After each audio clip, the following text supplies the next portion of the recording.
Bonjour. Aujourd'hui, nous continuons à parler de la médecine de l'énergie. Nous disions que la médecine de l'énergie consiste à faire en sorte que le patient sorte du cabinet avec plus d'énergie que quand il est rentré, et plus d'énergie en quantité et en qualité. Nous disions aussi que l'énergie est un patrimoine très important, mais d'accès difficile, invisible, intangible.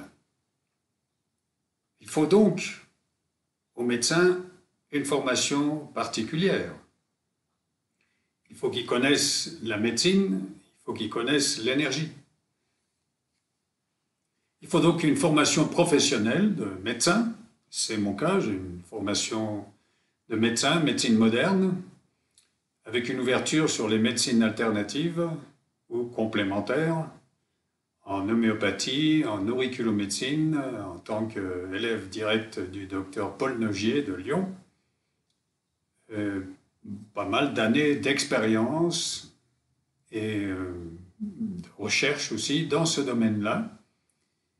Une ouverture sur toutes les formes de médecine dite complémentaire. C'est un champ très intéressant qui est déjà une première approche de l'énergie. Mais connaître l'énergie, c'est aussi disposer d'une formation humaine. La formation humaine, c'est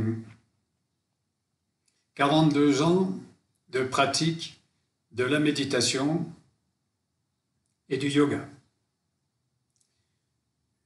La méditation, le yoga, sont une ouverture sur la vie intérieure et sur ses richesses.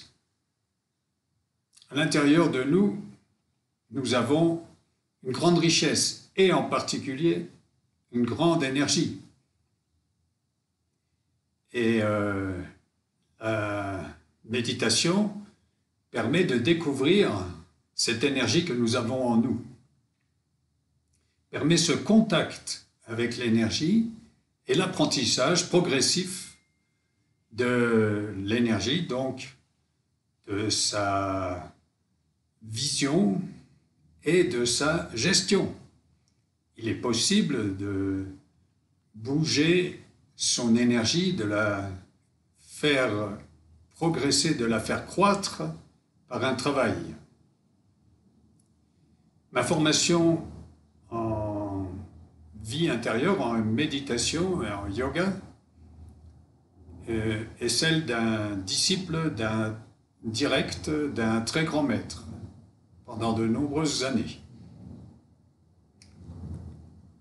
Mes deux formations se combinent très bien et permettent au médecin que je suis de faire l'observation de l'énergie de mon patient, ensuite le diagnostic des problèmes d'énergie, pour enfin faire les traitements.